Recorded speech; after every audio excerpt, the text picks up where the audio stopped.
Hello good evening सभी साथियों को भव्य जो आपके यूट्यूब ऑनलाइन प्लेटफॉर्म पर आप सभी का हार्दिक स्वागत है। अभी हम जो पीएसआई एग्जाम के लिए हमारी रैपिड रिवीजन क्लासेस हम देख रहे थे, जिसके अंदर हम राजस्थान हिस्ट्री को कवर कर रहे थे। और हमने अभी देखा था कि लास्ट टाइम हमने 1857 की क्रांति और साथ में जो अगला टॉपिक हमने स्टार्ट किया था वह था फार्मर प्रोटेस्ट, किसान आंदोलन। यह टॉपिक हमने स्टार्ट किया था। फार्मर प्रोटेस्ट में हम पहले पार्ट में हम देख चुके हैं कि हमने बिजोलिया किसान आंदोलन और उसके दौरान जो भी घटनाक्रम हुए थे उन सभी के बारे में हमने डिटेल से चर्चा की थी। अब बिजोलिया किसान आंदोलन पढ़ते वक्त हमने एक चर्चा की थी कि जब कांग्रेस का अधिवेशन हुआ था, कब 1920 में कांग्रेस का एक अधिवेशन होता है, वह कहाँ पे होता है? नागपुर में। उस नागपुर अधिवेशन के दौरान जो गांधी जी हैं, गांधी जी द्वारा बिजोलिया का जो किसान आंदोलन है उसको नैतिक समर्थन दे दिया जाता है। अब जब भारत में इतने बड़े नेता राजस्थान के किसी आंदोलन को अपना समर्थन दे रहे हैं, तो इस चीज को देखकर बिजोलिया आंदोलन तो बढ़ाई, साथ के साथ में जो अन्य बाकी के जो गांव वाले थे या बाकी के आस पड़ोस के जितनी भी रियासतें थी, वहां के जो किसान उस समय परेशान थे सामंतों से, उनको भी उससे क्या थोड़ा मोटिवेशन मिला और उन्होंने भी क्या किया कि किसान आंदोलनों की शुरुआत कर दी। किसको देखते हुए? कि बिजोलिया आंदोलन की सफलता को देखते हुए, प्लस जो कांग्रेस का जो नागपुर अधिवेशन में जो कांग्रेस के जो जितने भी बड़े नेता थे उन्होंने इन आंदोलनों को समर्थन दिया। उसके बाद में उनके मन में भी क्या है कि हम भी अपने हक अधिकारों के लिए क्या करते हैं? आंदोलन करते हैं। इसलिए देखते ही देखते बिजोलिया के साथ साथ में यह किसान आंदोलन राजस्थान के बहुत से हिस्सों में फैल गया। अब कौन कौन से हिस्सों में यह किसान आंदोलन चला, क्या क्या घटनाक्रम हुई थी, उन सभी को चर्चा करते हैं। तो सबसे पहले हम देखते हैं कि मेवाड़ रियासत का एक ठिकाना था, जिस ठिकाने का नाम क्या है? बेगू। कि मेवाड़ रियासत का एक ठिकाना है, वह कौन सा ठिकाना है? बेगू ठिकाना मेवाड़ रियासत का। वहां पर भी यह आंदोलन चला। अब मैंने जैसे कि आपको पहली क्लास में बताया था कि कोई भी आंदोलन हो सबसे पहले क्या जानना जरूरी है? उस आंदोलन के कारण जानना जरूरी है। अब बेगू में किसान आंदोलन के क्या कारण थे? वह कारण थे 53 प्रकार के टैक्स। बिजोलिया में हमने कितने प्रकार के टैक्स देखे थे? बिजोलिया में हमें 84 प्रकार के टैक्स देखे थे, लेकिन बेगू में कितने प्रकार के टैक्स हैं? 53 प्रकार के टैक्स है। प्लस कोई भी किसान आंदोलन हो, ये 3 रीजन है कि क्या? एक तो भू राजस्व अधिक, दूसरा लाटाकुंता और एक बेगार। ये आपको हर किसान आंदोलन में ये 3 रीजन आपको लिखने ही है। लेकिन आपको ध्यान रखना है कि बेगू किसान आंदोलन में कितने प्रकार के टैक्स थे? 53 प्रकार के टैक्स थे। और हमने बात करते हैं कि बिजोलिया किसान आंदोलन में जब हमने बात की थी, तो बिजोलिया किसान आंदोलन में कितने प्रकार के टैक्स लिए जा रहे थे? तो बिजोलिया के अंदर 84 प्रकार के टैक्स लिए जा रहे थे। इस कारण इस आंदोलन की शुरुआत कब होती है? 1921 में। किसके द्वारा? धाकड़ किसानों के द्वारा इस आंदोलन की शुरुआत होती है। और हमने पढ़ा था कि ये धाकड़ किसानों के द्वारा ही बिजोलिया में किसान आंदोलन की शुरुआत होती है। कौन से स्थान से होती है? तो मैनाल के भैरूकुंड से। मैनाल एक जगह है जो कि कहाँ पे पड़ती है? बेगू में पड़ती है। मेवाड़ रियासत का हिस्सा है। बेगू भी मेवाड़ रियासत का हिस्सा है और मैनाल भी मेवाड़ रियासत का हिस्सा है। वहां पे एक स्थान है जिसको किस नाम से जानते हैं? उस स्थान को भैरूकुंड के नाम से जानते हैं। उस स्थान से 1921 में धाकड़ किसानों के द्वारा इसकी शुरुआत की जाती है। धाकड़ किसानों द्वारा बेगू किसान आंदोलन की शुरुआत की जाती है। जब हम बेगू किसान आंदोलन के बारे में पढ़ते हैं, तो जब बेगू किसान आंदोलन के जो नेता के बारे में पढ़ते हैं, वे कौन थे? राम नारायण चौधरी। बेगू किसान आंदोलन के नेता कौन थे? राम नारायण चौधरी। वैसे बिजोलिया किसान आंदोलन के प्रमुख नेता कौन थे? बिजोलिया किसान आंदोलन के प्रमुख नेता थे विजय सिंह पथिक। विजय सिंह पथिक। और बेगू किसान आंदोलन के नेता कौन थे? बेगू किसान आंदोलन के प्रमुख नेता कौन थे? राम नारायण चौधरी। और उस समय के जो सामंत थे, बेगू के जो सामंत थे, उनका क्या नाम था? तो उनका नाम भी आपको ध्यान रखना है, अनूप सिंह चुंडावत। सामंत कौन थे? अनूप सिंह चुंडावत।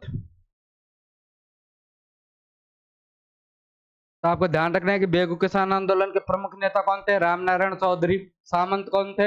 अनूप सिंह चुंडावत। अब राम नारायण चौधरी और अनूप सिंह चुंडावत के बीच में एक व्यक्ति समझौता करवाते हैं। कब करवाते हैं? 1922 में। क्या करवाते हैं? 1922 में समझौता करवाते हैं। कौन व्यक्ति है? तो आपको ध्यान रखना है कि विजय सिंह पथिक ही वह व्यक्ति है जो कि सामंत और किसके बीच में समझौता? किसानों के बीच में। और किसानों के रिप्रेजेंटेटिव यानी कि किसानों के प्रतिनिधि, किसानों के नेता कौन है? राम नारायण चौधरी। यानी कि बेगू सामंत और किसानों के बीच में कौन समझौता करवा रहे हैं? विजय सिंह पथिक समझौता करवा रहे हैं। कब करवा रहे हैं? 1922 में यह समझौता करवा रहे हैं। बिजोलिया रियासत में हमने देखा था कि मेवाड़ महाराणा फतेह सिंह एक जांच अधिकारी किसको नियुक्त करते हैं? हामिद को जांच अधिकारी नियुक्त करते हैं।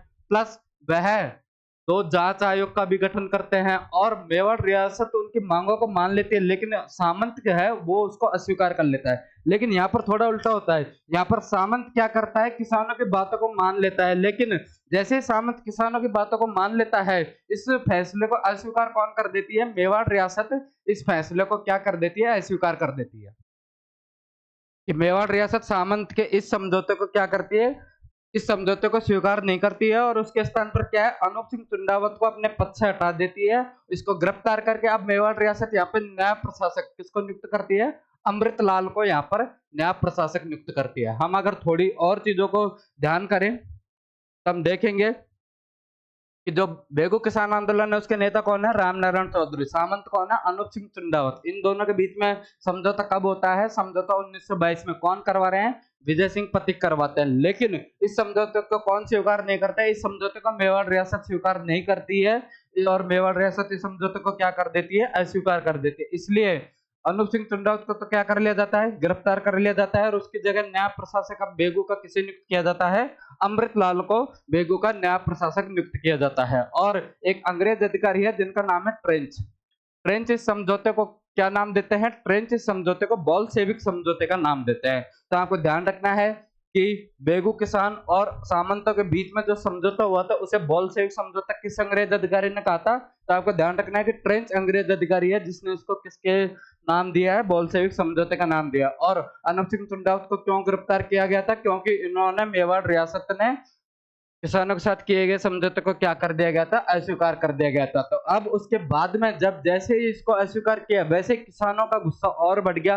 किसानों का गुस्सा जैसे ही बढ़ता है तो इस आंदोलन को यह और अधिक सुसंग और अधिक ढंग से चलाने के लिए क्या करते हैं? किसानों की सभा करते हैं। कहां पर करते हैं? गोविंदपुरा नाम पर क्या करते हैं? किसानों की सभा करते हैं। अब जब गोविंदपुरा में किसानों की सभा होती है तो वह एक अंग्रेज अधिकारी जिसका क्या नाम है? ट्रेंच।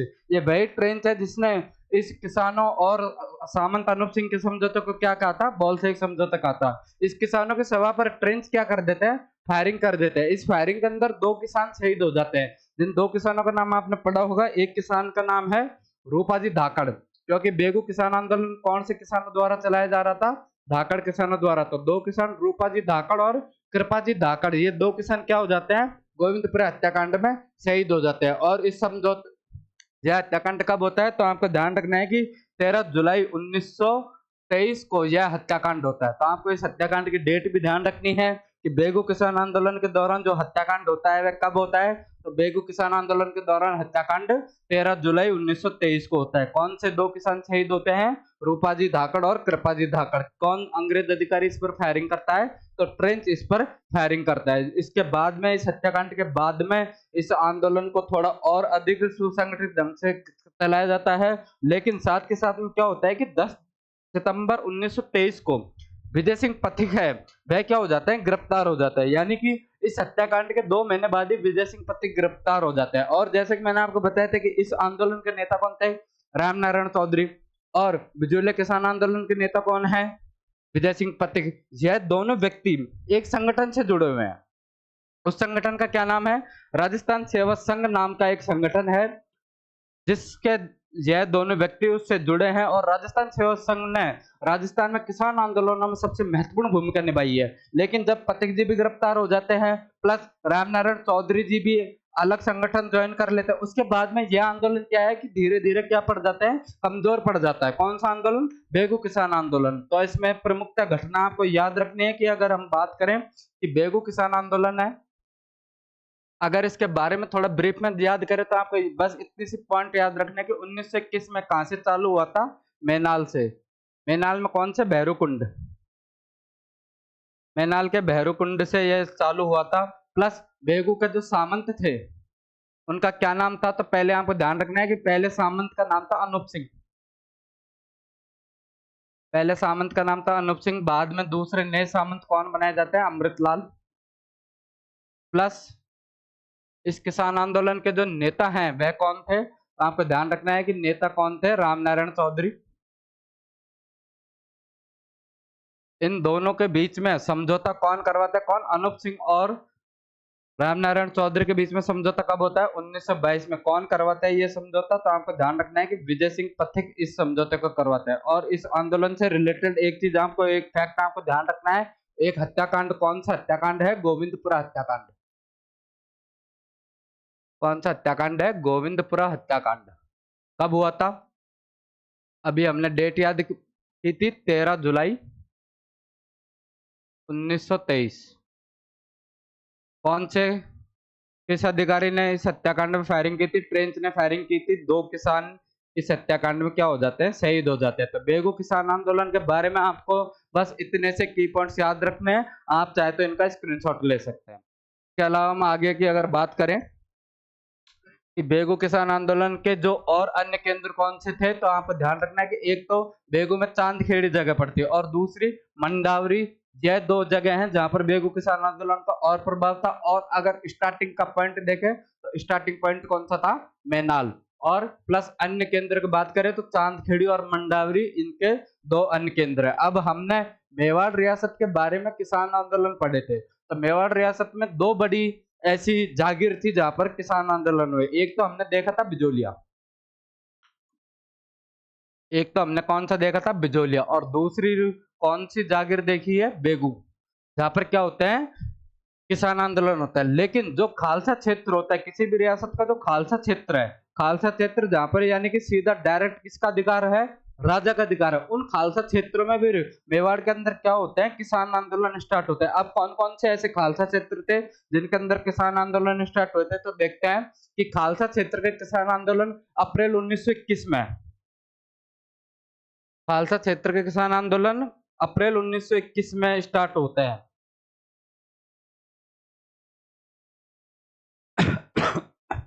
कौन से स्थान पर?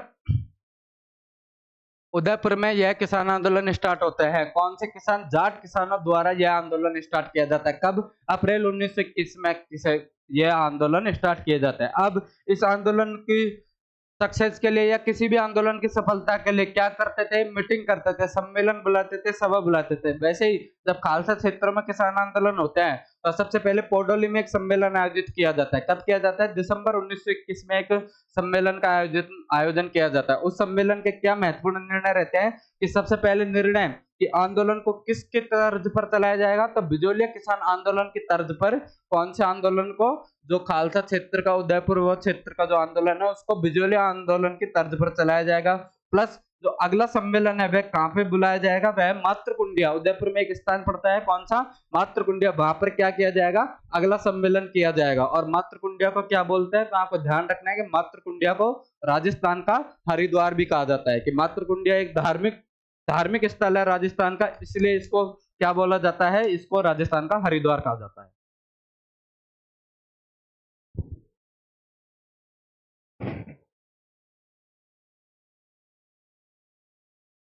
तो कौन सा सम्मेलन है? कोडोली सम्मेलन। कहां पे किया जाता है? उदयपुर में। कब? दिसंबर 1921 में। इस सम्मेलन के क्या महत्वपूर्ण निर्णय होते हैं? बिजोलिया की तर्ज पर किसान आंदोलन चलाया जाएगा। प्लस अगला सम्मेलन कहां पे आयोजित किया जाएगा? मातृकुंडिया, जिसको क्या बोलते हैं? राजस्थान का हरिद्वार कहते हैं। अब अगला सम्मेलन अब कहां पे होता है इनका? मातृकुंडिया में अगला सम्मेलन होता है। कब होता है? मई 1922 में। कौन अब इस सम्मेलन के दौरान क्या होता है कि जो किसान होते हैं उनकी क्या की जाती है? अधिकांश मांगे स्वीकार कर ली जाती है। और जो इनकी सबसे प्रमुख मांग थी वह थी अफीम की खेती का मुआवजा। क्योंकि उदयपुर क्षेत्र में आज भी सबसे ज्यादा किसकी खेती की जाती है? अफीम की। और किसानों को उस समय क्या चाहिए था? अफीम खेती का मुआवजा। तो एक तो अफीम खेती का मुआवजा दिया गया, प्लस किसानों की जो अन्य मांगे थी उनको भी क्या कर लिया गया था?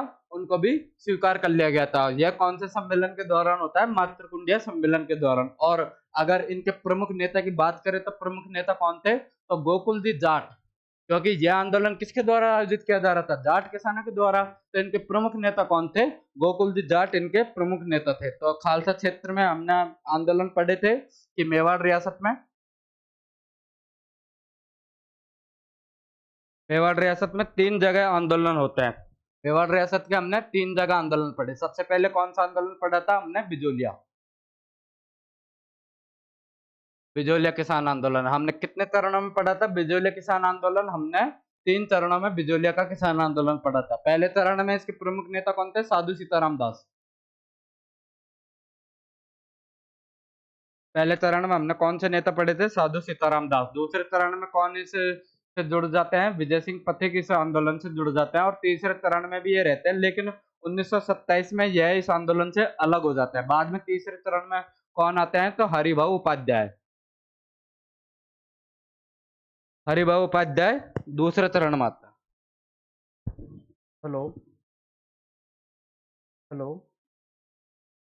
अभी क्लास में हूँ अभी। हम्म।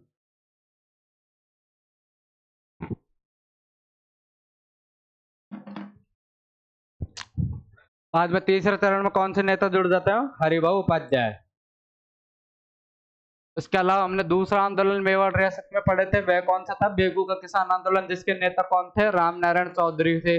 कब स्टार्ट होता है? 1921 में मैनाल के भैरवकुंड से। और खालसा क्षेत्र में हमने पढ़ा था उदयपुर में जो किसान आंदोलन हुआ था, किसके द्वारा किया जाता है? जाट किसान द्वारा। यह भी कब स्टार्ट होता है? 1921 में। इसके प्रमुख नेता कौन थे? गोकुल जी जाट। तो आपको मोस्टली ये पूछेगा कि कौन से प्रमुख नेता थे, कब स्टार्ट होता है। और बेगू किसान आंदोलन से रिलेटेड थोड़ा एक फैक्ट हमने और देखा था कि इसमें कौन सा हत्याकांड होता है? गोविंदपुरा हत्याकांड। तो आपको ये भी ध्यान रखना है कि कौन सा हत्याकांड होता है? गोविंदपुरा हत्याकांड। और अगर सम्मेलन की बात करें तो उदयपुर खालसा क्षेत्र में 2 सम्मेलन होते हैं। पहला सम्मेलन कौन सा होता है? पोडोली का सम्मेलन। कब होता है? पोडोली का सम्मेलन होता है दिसंबर 1921। दिसंबर 1921 में इस सम्मेलन का क्या किया जाता है? आयोजन किया जाता है। और अगला सम्मेलन कौन सा होता है? अगला सम्मेलन होता है मातृकुंडिया। मातृकुंडिया का सम्मेलन किया जाता है। कब किया जाता है? यह मई 1922 में यह सम्मेलन किया जाता है, जिस दौरान अधिकांश मांगे मान ली जाती हैं और इस आंदोलन की क्या की जाती है? समाप्ति की जाती है। तो ये अभी हमने किसके देखे थे? ये मेवाड़ रियासत के हमने क्या देखे थे? आंदोलन देखे थे। उसके अलावा क्या और रियासतें थी जहां पर किसान आंदोलन स्टार्ट हुए थे? तो एक हम पढ़ते हैं बूंदी का किसान आंदोलन। यह किसान आंदोलन किसके द्वारा किया गया था? तो गुर्जर किसानों के द्वारा किया गया था। अब आपको ध्यान देने की बात ये है कि पहले आंदोलन कहाँ पे स्टार्ट होता है? बिजोलिया में। बिजोलिया की देखा देखी में आसपास के क्षेत्रों में, मेवाड़ रियासत के आसपास के क्षेत्रों में आंदोलन स्टार्ट होता है। अब मेवाड़ से बाहर राजस्थान के बाकी हिस्सों में भी अगर कहीं आंदोलन हो रहा है तो वहां पर भी कहीं ना कहीं बिजोलिया किसान आंदोलन के नेता या बिजोलिया किसान आंदोलन से प्रभावित होकर ही वह आंदोलन होता है। वैसे ही यह बूंदी का जो किसान आंदोलन है, इसको स्टार्ट करने का सबसे बड़ा श्रेय किसको दिया जाता है? साधु सीताराम दास को। और यह आंदोलन कौन से किसानों द्वारा? गुर्जर किसानों के द्वारा यह आंदोलन स्टार्ट किया गया था। सबसे पहले हम बात करते हैं कि आखिर इस आंदोलन के कारण क्या थे। तो कारण थे कि टैक्स। सबसे बड़ा कारण क्या था? टैक्स। कितने प्रकार के? 25 प्रकार के टैक्स। कि बूंदी में कितने प्रकार के टैक्स वसूले जाते थे? बूंदी में 25 प्रकार के टैक्स वसूले जाते थे। बिजोलिया और बेगू में कितने प्रकार के टैक्स वसूले जाते थे? ये अभी हमने बात की थी। आप लोग कमेंट कीजिए और बताइए कि बिजोलिया में कितने टैक्स थे और बूंदी में कितने टैक्स थे। और वैसे सॉरी, बेगू में कितने टैक्स थे। अब बूंदी की हम बात करें तो बूंदी में कितने प्रकार के टैक्स? 25 टैक्स। और मैंने आपको बताया था कि किसान आंदोलन में 2-3 जो कारण है वह बिल्कुल सेम है। कौन सा? भू राजस्व, लाटा कुंता, बेगार। लेकिन बूंदी में कुछ और भी टैक्स वसूले जा रहे थे। सबसे पहला था युद्ध कर, कि अगर राजा या सामंत युद्ध लड़ रहा है तो उसका भी कर कौन देगी? जनता देगी। प्लस जनता जो अपने मवेशियां जो चारागाह में चराती है उसके लिए कौन सा टैक्स लगाया गया था? चराई का कर। और प्लस बूंदी की जनता सबसे ज्यादा किससे परेशान थी? बूंदी की जनता सबसे ज्यादा परेशान थी करप्शन यानी कि भ्रष्टाचार से। तो हमने दोनों ही चीजें देखी यहाँ पे कि बूंदी में एक तो क्या वसूला जाता था? युद्ध कर। प्लस चराई कर भी यहाँ पे वसूला जाता था। इसलिए भी यह आंदोलन क्या हुआ था? उग्र हुआ था। अब बिजोलिया किसान आंदोलन के जो नेता थे कौन? साधु सीताराम दास जी। वह 1920 में बूंदी आते हैं और यहाँ पर आकर क्या करते हैं? किसान पंचायत का गठन करते हैं, जिसको किस नाम से जानते हैं? डाबी किसान पंचायत के नाम से जानते हैं। तो आपको फैक्ट याद रखना है कि 1920 में कौन सी किसान पंचायत का गठन किया गया था? डाबी किसान पंचायत। ये फैक्टों को अगर आप अलग लिखेंगे तो थोड़ा ज्यादा आसान रहेगा, क्योंकि ये सीधा वन लाइनर क्वेश्चन में पूछा जाता है। कौन सी किसान पंचायत का गठन किया गया था? डाबी किसान पंचायत का। किसके द्वारा किया गया था? साधु सीताराम दास। किसके द्वारा इसका गठन किया गया था? साधु सीताराम दास। साधु सीताराम दास के द्वारा किसका गठन? डाबी किसान पंचायत का गठन किया गया था 1920 में। और इसके जो अध्यक्ष बनाए गए थे वे कौन बनाए गए थे? हरला भड़क इसके अध्यक्ष बनाए गए थे। किसमें? बूंदी किसान आंदोलन में। अब बूंदी किसान आंदोलन में और क्या घटनाक्रम हुए थे, तो ध्यान रखना है कि यह स्टार्ट कब से हुआ था? 1922 से बूंदी का किसान आंदोलन स्टार्ट होता है। और किसान आंदोलन को कैसे स्टार्ट करते हैं कि वह बूंदी की जो सार्वजनिक चारागाह है वहां पर क्या कर लेते हैं? अधिकार कर लेते हैं, क्योंकि बूंदी द्वारा क्या लगाया गया था?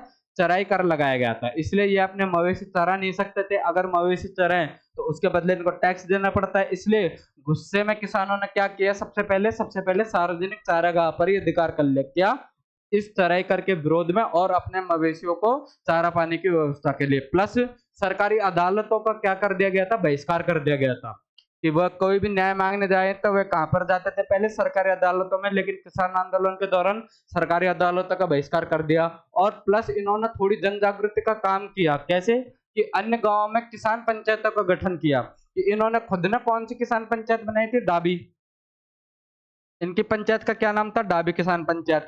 लेकिन इन्होंने जो अन्य गांव थे वहां पर भी जा जाकर क्या किया गया था? वहां पर भी जा जाकर किसान पंचायतों का गठन किया था। कि अन्य गांव में भी किसान पंचायतों का गठन किया था। प्लस सार्वजनिक चारागाहों पर अधिकार कर लिया और सरकारी अदालतों का क्या कर दिया था? बहिष्कार कर दिया गया था। अब जैसे अन्य कौन से, जैसे एक बरड़ गांव, बरूगन गांव और गरदड़ा जैसे गांवों में क्या किया इन्होंने? अलग अलग गांव में जाकर किसान पंचायतों का गठन किया। अब जब किसान पंचायतों का गठन किया तो क्षेत्र में जन जागृति आई, ज्यादा से ज्यादा किसान यहाँ पर जुड़े। अब ज्यादा से ज्यादा किसान जुड़ेंगे तो उनको गाइडेंस करने के लिए क्या किया जाएगा? गाइडेंस करने के लिए मीटिंग से आयोजित की जाएंगी, सम्मेलन आयोजित किए जाएंगे। वैसे डाबे में एक किसान सभा चल रही थी। उस किसान सभा पर एक इकराम हुसैन नाम का एक अधिकारी, अंग्रेज अधिकारी रहता है। वह क्या करता है? फायरिंग करता है, जिसमें 2 किसान शहीद होते हैं। वह किसान कौन है? नानक भील और देवीराम गुर्जर। ये 2 किसान शहीद होते हैं। और जिस समय देवीराम गुर्जर जी के गोली लगते हैं, वह उस समय कौन सा गीत गा रहे होते हैं? तो वह उस समय झंडा गीत गा रहे होते हैं। और आपको ध्यान रखना है कि हमने बिजोले किसान आंदोलन में एक नेता पढ़े थे, माणिकलाल वर्मा जी। माणिकलाल वर्मा जी ने एक गीत लिखा है, उस गीत का नाम है अर्जी। यह अर्जी गीत किसकी याद में लिखा है? तो नानक जी भील, जो कि किस आंदोलन से संबंधित है? बूंदी आंदोलन से संबंधित है। जो कि बूंदी आंदोलन में डाबी हत्याकांड में शहीद हुए थे, उनकी याद में माणिकलाल वर्मा जी ने कौन सा गीत लिखा है? अर्जी गीत उनकी याद में लिखा है। और हम बात करें जो बूंदी किसान आंदोलन है, बूंदी किसान आंदोलन के जो प्रमुख नेता हैं वह कौन है? नैनूराम जी शर्मा, जो कि किसके सदस्य थे? राजस्थान सेवा संघ के सदस्य थे। हमने पहले भी बात की थी कि इस संघ के किसान आंदोलन चलाने में सबसे महत्वपूर्ण भूमिका थी। और हमने 2 और सदस्य इसके बारे में पढ़े थे। कौन? विजय सिंह पथिक और राम नारायण चौधरी। रामनारायण चौधरी जी भी कौन से संघ के सदस्य थे? राजस्थान सेवा संघ के सदस्य थे, जो कि कब समाप्त हो गया था? 1927 में समाप्त हो गया था। अब बूंदी किसान आंदोलन के नेता भी कौन है? नैनूराम शर्मा जी। कौन से संगठन से जुड़े हुए हैं? राजस्थान सेवा संघ से जुड़े हुए हैं। जैसे 1927 में यह संगठन समाप्त होता है, स्वतः ही आंदोलन भी क्या हो जाता है? आंदोलन भी समाप्त हो जाता है। तो आपको बूंदी किसान आंदोलन में ध्यान रखनी है, बूंदी किसान आंदोलन में सबसे पहले तो रीजन की बात करें तो कितने प्रकार के टैक्स हैं? 25 प्रकार के टैक्स हैं। हत्याकांड की बात करें तो कौन सा? सबसे पहले हम बात करें डाबे हत्याकांड। लेकिन उससे पहले हम बात करें कि डाबे किसान पंचायत कौन सा पंचायत है? डाबे किसान पंचायत गठन कब होता है? 1920 में। कौन करता है? साधु सीताराम दास जी द्वारा किया जाता है। आंदोलन की स्टार्ट कब से होती है? 1922 में। सबसे पहले क्या करते हैं? चारागाह पर अधिकार, चारागाह पर कब्जा। इसके अलावा क्या करते हैं? अदालतों का बहिष्कार, अदालतों का क्या कर देते हैं? बहिष्कार कर देते हैं। प्लस इसके अंदर और कौन सा हत्याकांड है? तो आपको ध्यान रखना है कि दावे हत्याकांड इसके अंदर आपको याद रखना है, जिसके अंदर कौन से 2 नेता शहीद होते हैं? एक तो है नानक जी भील, नानक जी, और एक है देवीराम गुर्जर। देवीराम गुर्जर जी शहीद होने के दौरान कौन सा गीत गा रहे थे? झंडा गीत गा रहे थे। और इनकी याद में माणिकलाल वर्मा ने कौन सा गीत लिखा है? अर्जी गीत लिखा है। प्लस इस आंदोलन के जो प्रमुख नेता थे, इस आंदोलन के जो प्रमुख नेता थे वे कौन थे? नैनूराम शर्मा, जो कि कौन से संगठन से जुड़े हुए थे? तो आपको ध्यान रखना है कि वे राजस्थान सेवा संघ से जुड़े थे। राजस्थान सेवा संघ से, जो कि कब समाप्त होता है? 1927 में यह समाप्त हो जाता है, इसलिए आंदोलन भी स्वतः क्या हो जाता है, समाप्त हो जाता है। सबसे पहले हम बात करें कि डाबी हत्याकांड आखिर कब हुआ था, तो 2 अप्रैल 1923 को। डाबी हत्याकांड की अगर डेट भी आपको याद रखनी है, 2 अप्रैल 1923 को डाबी का हत्याकांड होता है। तो ये बूंदी का जो किसान आंदोलन है। और अगर टैक्स की बात करें कि इसके अलावा और कौन से टैक्स दिए जाते थे, तो युद्ध कर और एक चराई कर। तो बूंदी के किसान आंदोलन में याद रखने लायक जो भी पॉइंट्स हैं, वे सारे पॉइंट्स इतने हैं कि इतने की पॉइंट्स अगर आप याद रखोगे तो ये एग्जाम के लिए इनफ है। तो अभी तक हम किसान आंदोलन की बात करें तो अभी हमने बिजोलिया, बेगू, खालसा क्षेत्र और बूंदी के किसान आंदोलन देखे। उसके अलावा हम देखते हैं कि और कौन कौन से क्षेत्रों में हुए थे। उससे पहले हम देख लेते हैं कि बूंदी में जब यह 1927 में राजस्थान सेवा संघ के साथ में यह आंदोलन स्वतः समाप्त हो जाता है, लेकिन बाद में 1936 में इसका क्या होता है, सेकंड चरण स्टार्ट होता है। और सेकंड चरण स्टार्ट होने के लिए एक सम्मेलन कहाँ पे, हिंडोली में एक सम्मेलन बुलाया जाता है। कब बुलाया जाता है, 5 अक्टूबर 1936 को यह सम्मेलन बुलाया जाता है। कौन से स्थान पर, तो हुडेश्वर मंदिर, एक हुडेश्वर महादेव मंदिर है जो कि कहाँ पर स्थित है, हिंडोली में स्थित है, जहाँ पर 500 मीणा प्लस गुजर शामिल हुए थे। अब मीणा प्लस गुजर, क्योंकि यह आंदोलन प्रमुखता चलाई कौन रहे थे, तो यह आंदोलन प्रमुखता गुजर किसानी चला रहे थे। कौन चला रहे थे, यह आंदोलन प्रमुखता गुजर किसानी चला रहे थे। प्लस इनमें मीणा भी शामिल थे, भील भी शामिल थे। इसलिए हुडेश्वर महादेव जो हिडोली सम्मेलन हुआ था, वहां पर कितने किसान शामिल हुए थे, 500 मीणा गुजर किसान वहां पर शामिल हुए थे। उसके अलावा और क्षेत्र की बात करें तो हम बात करेंगे कि अलवर रियासत थी, वहां पर भी किसका प्रभाव देखा जाता है, किसान आंदोलन का प्रभाव देखा जाता है। लेकिन अलवर में 2 अलग अलग जगहों पर किसान आंदोलनों की शुरुआत होती है। सबसे पहले एक स्थान है नीमूचना। नीमूचना में किसानों, कौन से किसान, राजपूत किसानों द्वारा किसान आंदोलन की शुरुआत की जाती है। और इनके जो प्रमुख केंद्र हैं, अगर हम उन प्रमुख केंद्र की बात करें तो कौन से हैं, तो एक तो है बानसूर और दूसरा है थानागाजी। बानसूर और थानागाजी में यह आंदोलन किसके द्वारा, राजपूत किसानों के द्वारा आंदोलन नीमूचना में स्टार्ट किया गया था। और दूसरा एक जो मेव किसान आंदोलन है, मेव एक समुदाय है जो कि अलवर के आसपास के क्षेत्रों में रहता है, उनके द्वारा राजगढ़, लक्ष्मणगढ़, किशनगढ़ और तिजारा, इन जगहों पर मेव किसानों के द्वारा कौन से आंदोलन अलवर रियासत में आंदोलन शुरू किए थे। तो एक एक को पढ़ते हैं। तो सबसे पहले हम पढ़ते हैं नीमूचना का किसान आंदोलन, जो कि किसके द्वारा किया जा रहा था, राजपूत किसान, किसके द्वारा किया जा रहा था, राजपूत किसानों के द्वारा यह आंदोलन किया जा रहा था। अगर हम अभी थोड़े की पॉइंट्स की बात करें तो जैसे कि हमने देखा था कि बिजोलिया और बेगू है, बिजोलिया प्लस बेगू में कौन से किसानों के द्वारा आंदोलन चालू किया गया था, तो आपको ध्यान है धाकड़ किसान। उसके अलावा हमने कौन सा देखा था, खालसा क्षेत्र। खालसा क्षेत्र में भी कौन सा एरिया देखा था हमने, उदयपुर। वहां पर किसके द्वारा यह आंदोलन किया गया था, तो जाट किसान। इसके बाद हमने कौन सा देखा है, बूंदी का। बूंदी में किसके द्वारा यह किया जा रहा था, तो गुर्जर किसान। यानी कि अलग अलग क्षेत्र में अलग अलग किसानों के द्वारा, अलग अलग जाति धर्म के किसानों के द्वारा क्या किया जा रहे थे, किसान आंदोलन किए जा रहे थे। इसका मतलब कि भले ही क्षेत्र अलग अलग हो, लेकिन सभी किसानों के राजस्थान में क्या थी, समस्या एक थी। और अब हम पढ़ रहे हैं अलवर, और अलवर में भी हम कौन से क्षेत्र के बारे में पढ़ रहे हैं, अलवर में भी हम पढ़ रहे हैं नीमूचना। नीमूचना किसान आंदोलन, जहां पर किसके द्वारा, कौन से किसानों के द्वारा, राजपूत किसानों के द्वारा आंदोलनों की शुरुआत की जाती है।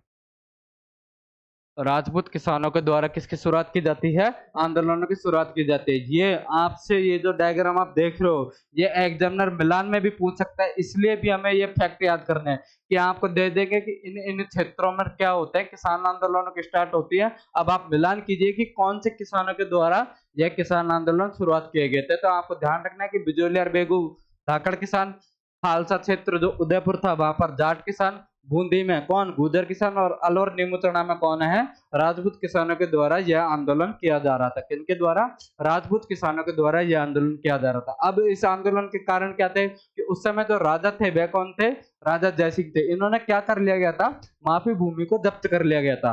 माफी भूमि जब्त कर ली। अब आपके मन में सवाल होगा कि माफी भूमि आखिर होती क्या है। तो माफी भूमि का मतलब है कि पहले के जो राजा महाराजा थे वे ब्राह्मणों को या अपने राज्य के किसी ऐसे व्यक्ति को जिसने कुछ अच्छा काम किया है, उसको इनाम स्वरूप में क्या करते थे, रुपए, मुद्रा, भूमि वगैरह देते थे। वैसे ही जो दी जाने वाली भूमि इनाम के तौर पर या गिफ्ट के तौर पर जो भूमि दी जाती थी उसको किस नाम से जाना जाता है? उसको माफी भूमि के नाम से जाना जाता है। तो राजा जय सिंह जो कि कहाँ के राजा हैं? अलवर के राजा हैं। उन्होंने अपने पूर्वजों द्वारा जो माफी भूमि यानी कि जो भूमि दान में दी गई थी उन सभी भूमि को क्या कर लिया था? जब्त कर लिया गया था। तो ये एक सबसे बड़ा प्रमुख कारण था। प्लस जंगली सुअरों की समस्या क्या थी? अलवर में बहुत ज्यादा थी। जंगली सुअर जो कि किसानों की फसलों को नष्ट कर देते थे। इस कारण किसान किससे परेशान थे? जंगली सुअरों से भी परेशान थे। प्लस राजा जय सिंह ने ब्राह्मण और राजपूतों पर कितना परसेंट टैक्स? 40% टैक्स लगा दिया कि मेरे राज्य में जितनी भी जनता है उनमें सबसे ज्यादा टैक्स कौन देगा मुझे? ब्राह्मण और राजपूत देंगे। कितना प्रतिशत? 40% टैक्स लगा दिया। इस कारण ये सभी कारणों से अलवर में किसका शुभारंभ होता है? अलवर में राजपूत किसानों के द्वारा किसान आंदोलन की स्टार्टिंग होती है। अब इस किसान आंदोलन के दौरान और क्या क्या घटना होती है नीमू चना में? तो इसके नेता हैं वह कौन है? क्योंकि राजपूत किसान है तो राजपूत नेता ही है। तो माधो सिंह जी, अमर सिंह जी, गंगा सिंह जी और गोविंद सिंह जी क्या होते हैं? इस आंदोलन का नेतृत्व करते हैं। और इसको समर्थन कौन करता है? तो अखिल भारतीय क्षत्रिय महासभा। क्योंकि राजपूत किसानों द्वारा संचालित आंदोलन है और उस समय राजपूतों का सबसे बड़ा संगठन कौन सा था? अखिल भारतीय क्षत्रिय महासभा, जो इसको क्या करती है? इस आंदोलन को समर्थन देती है। और किसानों के द्वारा एक पर्चा प्रकाशित किया जाता है। किस नाम से? पुकार के नाम से एक पर्चा प्रकाशित किया जाता है। इसके द्वारा किसानों के द्वारा। कौन से किसानों के द्वारा? अलवर नीमू चना के किसानों के द्वारा। तो आपको ध्यान रखना है कि इस आंदोलन का समर्थन कौन देता है? तो अखिल भारतीय क्षत्रिय महासभा इस आंदोलन को समर्थन देती है। पर्चा कौन सा निकाला जाता है? तो पुकार नाम से पर्चा निकाला जाता है। कौन से आंदोलन में? नीमू चना किसान आंदोलन में। अब चूंकि नीमू चना जब किसान आंदोलन होता है तो वहां पर जैसे कि मैंने आपको बताया था किसान आंदोलन की तैयारी के लिए क्या किया जाएंगी? सभाएं, मीटिंग्स की जाएंगी। वैसे नीमू चना में किसानों द्वारा मीटिंग आयोजित की जाती है। कब की जाती है? 14 मई 1925 को। वहां पर एक साधु सिंह नाम का एक अधिकारी जो कि अंग्रेजों का एक कमांडर होता है वह वहां पर फायरिंग कर देता है और इसमें 156 किसान शहीद हो जाते हैं। कौन से हत्याकांड में? नीमू चना हत्याकांड में। कितने किसान शहीद होते हैं? 156 किसान शहीद होते हैं। फायरिंग का ऑर्डर कौन देता है? साधु सिंह नामक अधिकारी फायरिंग का ऑर्डर देता है। अब नीमू चना में जब 156 किसान शहीद होते हैं तो देश के साथ साथ विदेशों में भी इस आंदोलन की क्या होती है? खबरें प्रकाशित होती है। वैसे एक यंग इंडिया न्यूज़पेपर है जिसमें इस हत्याकांड को क्या कहा गया है? दोहरी डायरशाही कहा गया है। डायरशाही का मतलब जो कि जनरल डायर जो कि किस हत्याकांड से संबंधित है? जलियांवाला बाग हत्याकांड से। यह नीमू चना हत्याकांड भी एक तरह से जलियांवाला बाग हत्याकांड की तरह ही था। इसलिए यंग इंडिया न्यूज़पेपर इसको क्या बोलता है? इसको दोहरी डायरशाही बोलता है। और रियासत न्यूज़पेपर इसकी तुलना किससे करता है? जलियांवाला बाग हत्याकांड से इसकी तुलना करता है। और जो तरुण राजस्थान जो न्यूज़पेपर जो राजस्थान का न्यूज़पेपर है वह इस हत्याकांड को क्या करता है? सचित्र प्रकाशित करता है। कब करता है? 31 मई 1925 को। ये फैक्ट आपको ध्यान रखना है कि इसका नीमू चना हत्याकांड का जो सचित्र प्रकाशन होता है वह कौन से अखबार में होता है? तो आपको ध्यान रखना है तरुण राजस्थान। ये एग्जाम में पूछा गया क्वेश्चन है। कौन से अखबार में होता है? तरुण राजस्थान में। और कब होता है? तो आपको डेट भी ध्यान रखनी है कि 31 मई 1925। 31 मई 1925 को इस हत्याकांड का क्या होता है? सचित्र प्रकाशन। कौन से अखबार में? तरुण राजस्थान न्यूज़पेपर में इस हत्याकांड का सचित्र प्रकाशन होता है। उसके बाद में जो अलवर का एक दूसरा हिस्सा है वह कौन सा है? मेव का। तो हम पढ़ेंगे मेव आंदोलन के बारे में। उसके भी कारण है। सबसे पहले भू राजस्व अधिक। प्लस यह भी अलवर का क्षेत्र है और अलवर में राजपूत किसानों की भी एक समस्या क्या थी? जंगली सुअरों की समस्या। तो यहाँ पर भी उन किसानों की समस्या क्या है? जंगली सुअरों की समस्या। प्लस मस्जिदों पर सरकारी नियंत्रण था वह क्या कर दिया गया था? खत्म कर दिया गया था। दूसरा, गवर्नमेंट जॉब में क्या किया जाए? मुस्लिमों की संख्या को बढ़ाया जाए। यानी कि एक कारण क्या था कि मस्जिदों पर सरकारी नियंत्रण है उसको खत्म किया जाए और गवर्नमेंट जॉब में मुस्लिमों को ज्यादा मौके दिए जाए। प्लस किसको बढ़ावा दिया जाए? जो मुसलमानों की ऑफिशियल लैंग्वेज है कौन सी? उर्दू। उसको बढ़ावा दिया जाए। यानी कि हम कह सकते हैं कि यह मेव आंदोलन कौन से किसानों के द्वारा स्टार्ट किया गया था? मुस्लिम किसानों के द्वारा। तो यहाँ पर कौन से किसान है? मुस्लिम किसान है। हमने अभी लिस्ट देखी थी। तो जैसे कि मैंने बताया था कि अलग अलग क्षेत्रों में अलग अलग किसानों के द्वारा यह आंदोलन शुरुआत की जाती है। तो अलवर का ही एक दूसरा क्षेत्र कौन सा? मेव। जहाँ पर कौन से किसान? मुस्लिम किसानों के द्वारा क्या किया जाता है? किसान आंदोलन किया जाता है। कौन से किसान है? मेव क्षेत्र में मुस्लिम किसान द्वारा। जहाँ पर क्या किया जाता है? किसान आंदोलन स्टार्ट किया जाता है। और उनकी प्रमुख समस्या क्या थी कि भू राजस्व अधिक है, जंगली सूअरों की समस्या है, प्लस मस्जिदों पर सरकारी नियंत्रण खत्म हो, गवर्नमेंट जॉब में मुसलमानों को ज्यादा भागीदारी दी जाए और उनकी जो लैंग्वेज है उर्दू उसको ज्यादा बढ़ावा दिया जाए। और अगर हम बात करें कि इस आंदोलन के नेता, चूंकि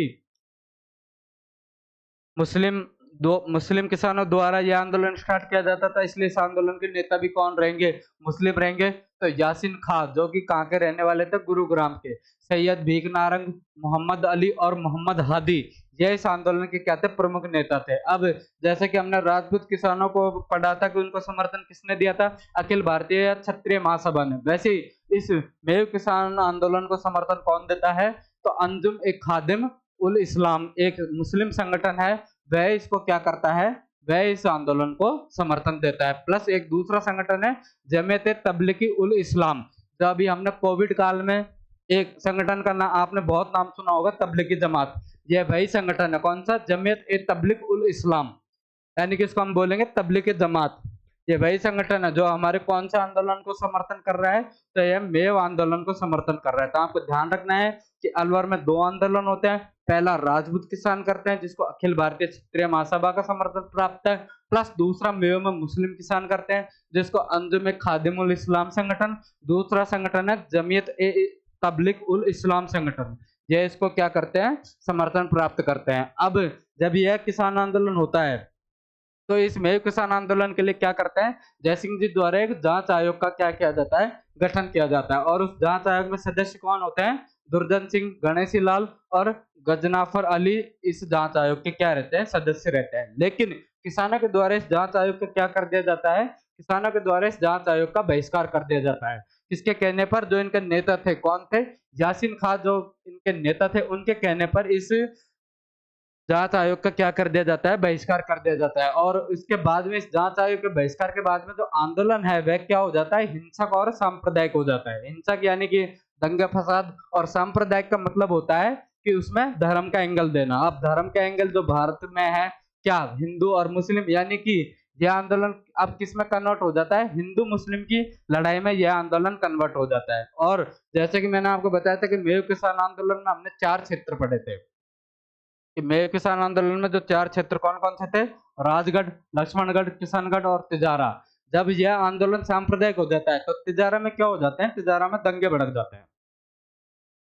तिजारा में क्या हो जाता है, दंगे भड़क जाते हैं, किसके नाम पर, धर्म के नाम पर, हिंदू मुस्लिम के नाम पर। अब जैसे ही तिजारा में दंगे भड़क जाते हैं तो तिजारा में स्थिति आउट ऑफ कंट्रोल हो जाती है। उसको उस समय के राजा कौन, अलवर के जयसिंह जी से स्थिति संभले नहीं, तो अब कौन इसमें इंटरफेयर करता है, अंग्रेज इसमें इंटरफेयर करते हैं और यह तिजारा के दंगों को शांत करते हैं। और साथ के साथ में क्या करते हैं, अलवर के राजा जयसिंह को अपने पद से हटाकर अलवर को सीधा अपने अंडर में लेते हैं। तो सबसे पहले हम देखते हैं कि जैसे आंदोलन हिंसक और सांप्रदायिक होता है तो क्या होता है कि तिजारा में सांप्रदायिक दंगे हो जाते हैं। जैसे सांप्रदायिक दंगे होते हैं तो अंग्रेजों ने तिजारा और अलवर का कंट्रोल अपने हाथ में लेकर सबसे पहले क्या करते हैं, जयसिंह जी को हटा देते हैं और अलवर को अपने कंट्रोल में ले लेते हैं। अब अलवर किसके कंट्रोल में आ जाता है, तो अलवर अब अंग्रेजों के कंट्रोल में आ जाता है। इसलिए तो जब राजस्थान का एकीकरण होता है तो उसमें सबसे पहली रियासत जो जुड़ने वाली रियासत है वह कौन सी रियासत होती है, वह अलवर होती है, क्योंकि अलवर किसके कंट्रोल में रहती है, आजादी के समय में, आजादी के समय में अलवर अंग्रेजों के कंट्रोल में रहते हैं, क्योंकि उनके राजा को, तो अलवर के जो राजा को तो अंग्रेज ऑलरेडी हटा देते हैं। तो अभी हमने देखा था कि किसान आंदोलन कवर किए। तो अभी हमने आज की क्लास में बेगू, बेगू के बाद हमने पढ़ा था बूंदी, और बूंदी के बाद में हमने थोड़ा खालसा क्षेत्र भी पढ़े थे, प्लस अलवर में भी जो हमने 2 क्षेत्रों में किसान आंदोलन पढ़े थे उन सभी के बारे में चर्चा की थी। आगे की रिवीजन क्लास में हम देखेंगे कि और बाकी के ऐसे कौन से क्षेत्र थे जहां पर भी राजस्थान में किसान आंदोलन हुए थे। धन्यवाद आप सभी का जुड़ने के लिए। और आप सभी को और भी हमारी रैपिड रिवीजन की वीडियो चाहिए तो आप चैनल को ज्यादा से ज्यादा संख्या में सब्सक्राइब कीजिए और हमारे चैनल को फॉलो कीजिए। धन्यवाद आप सभी।